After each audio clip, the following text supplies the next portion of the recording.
Hello नमस्कार, जय श्री कृष्णा। कैसे हैं आप सभी? बहुत बहुत स्वागत है आप सभी का। आज मुझे एक बहुत ही अच्छा टॉपिक याद आया, सोचा कि आप लोगों के साथ शेयर करूं क्योंकि आप अपने हैं, आपको बताना बहुत ज़रूरी है। देखिए क्या लिखा हुआ है, आपको पढ़ने में आ रहा होगा। बिनु सत्संग विवेक न होई, और राम कृपा बिनु सुलभ न सोई। सठ सुधरहि सत्संगति पाई, और पारस परस को घात सुहाई। मतलब ये है कि बिना सत्संग के किसी भी व्यक्ति को विवेक नहीं हो सकता। और दूसरी जो सबसे महत्वपूर्ण बात है कि राम कृपा के बिना कोई व्यक्ति सत्संग में जा नहीं सकता। राम आपके ऊपर ईश्वर की कृपा हुई है, तब जाके आप ये वीडियो ओपन कर रहे हैं, नहीं तो ये वीडियो वो व्यक्ति ओपन ही नहीं कर सकता कि जिसके ऊपर अभी भगवान की कृपा नहीं हुई है ना। क्योंकि ये चीज़ भगवान की कृपा से होती है। ऐसा कहा जाता है कि भगवान की इच्छा के बिना आप उनका नाम तक नहीं ले सकते। और बहुत सारे लोग जो बहुत समय से स्पिरिचुअलिटी में होंगे, जो सत्संग करते होंगे, जो अच्छी बातें सुनते होंगे, जिनका मन साफ होगा, वो मेरी इस बात को समझ गए होंगे, है ना, कि वास्तव में बिना, क्योंकि उनके आस पड़ोस में ऐसे लोग होंगे जिनको वो कह के थक गए होंगे कि भगवान का नाम तो ले लो। तो क्यों ले भगवान का नाम? क्या दिया भगवान ने हमको? ऐसा करते होंगे ना आपके पड़ोसी रिश्तेदार, ऐसे बहुत लोग होंगे जिनको आप कहते होंगे कभी भगवान, या आपने देखे भी होंगे कि और ये व्यक्ति जिंदगी में भगवान का नाम नहीं लेता। अरे उसके ऊपर कृपा नहीं हुई है, और आपके ऊपर भगवान की कृपा हुई है ना। फिर आगे क्या लिखा हुआ है कि राम जी की कृपा के बिना सत्संग नहीं मिलता, और सत्संगति आनंद और कल्याण की जड़ है। मैंने आपको कल एक चीज़ बताई थी कि तराजू के एक पलड़े में एक तरफ आप सत्संग रख दो और दूसरी तरफ दुनिया भर का सब जितना भी ये जो लोग क्लब जाते हैं, है ना, पार्टीज इंजॉय, ये सब रख दो, तो वो पलड़ा भारी हो जाएगा। ठीक है, सारे सुख रख दो आप, वो सब साइड में हो जाएंगे। और जो लोग सत्संग करते होंगे उनको ये चीज़ इतनी घृणा होती होगी इन चीज़ों से, जो ये पार्टी क्लब वगैरह, ये जो आजकल के बच्चे जो करते हैं जिस तरह के, तो बड़ी नफरत होती होगी ऐसे लोगों से, है ना। दुष्ट भी सत्संगति पाकर सुधर जाते हैं, जैसे पारस के स्पर्श से लोहा सुंदर सोना बन जाता है। जो दुष्ट व्यक्ति होता है ना, वो भी सत्संग के संपर्क में आने से सुधर जाता है। और सत्संग बिना राम कृपा के मिलता नहीं है। और सत्संग से आपके जीवन में दुख कम हो जाते हैं, दुख को सहने की क्षमता आ जाती है। आपको एक कहानी बताता हूँ बहुत बढ़िया। एक बार क्या हुआ कि एक व्यक्ति था, उसकी माँ अंधी थी।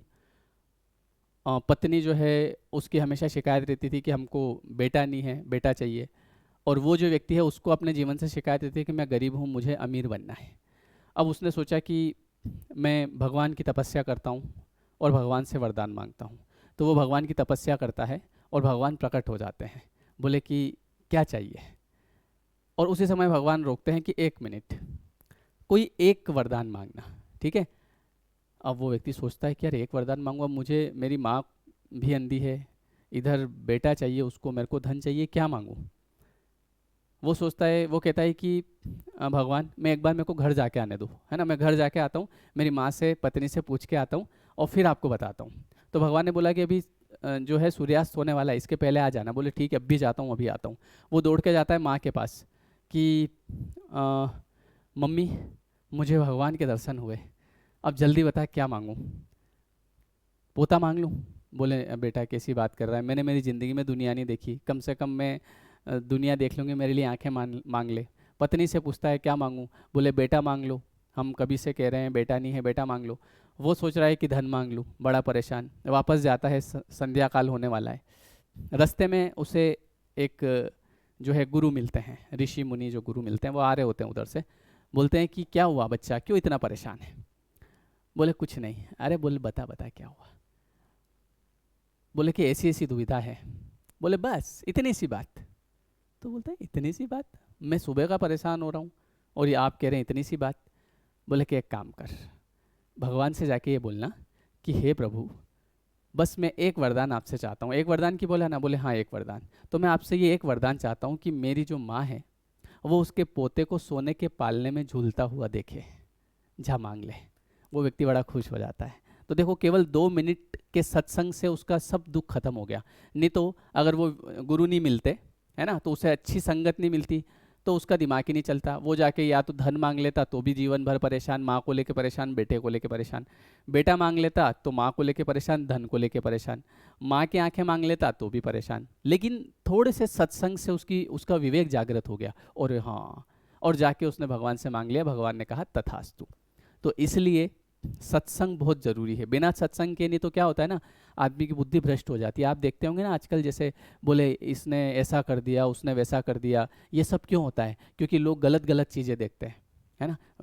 गलत गलत वीडियोस देखेंगे, गलत लोगों की संगत में रहेंगे, लोग बोलेंगे अरे कुछ नहीं होता है ना। बोले ये पी ले, अरे ये कुछ नहीं होता है, एक से कोई मर थोड़ी गए, अरे इससे कुछ नहीं होता है। और वो व्यक्ति उसके मतलब संगत में आ जाता है, उसकी बात मान लेता है और कहीं ना कहीं अपना जीवन नष्ट कर लेता है।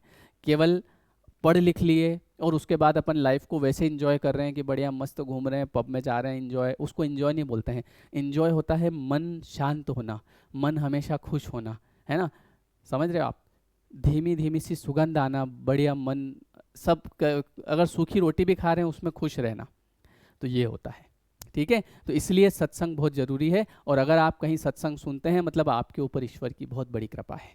ठीक है, तो कमेंट करके बताना वीडियो कैसा लगा, लाइक करना। और इस प्रकार के जो भक्ति वाले वीडियो है वो मैं इसी चैनल पे अपलोड करूंगा, और आपके लॉ ऑफ अट्रैक्शन कर्मा वाले वीडियो चैनल, उस चैनल पे, श्याम मुजावदिया वाले पे। ठीक है, तो जो अगर इसी चैनल पे अभी नया आया हो तो मैं आपको बता दूं कि एक और चैनल है जिसका नाम है श्याम मुजावदिया मोटिवेशनल, आप उस पर भी जाइए।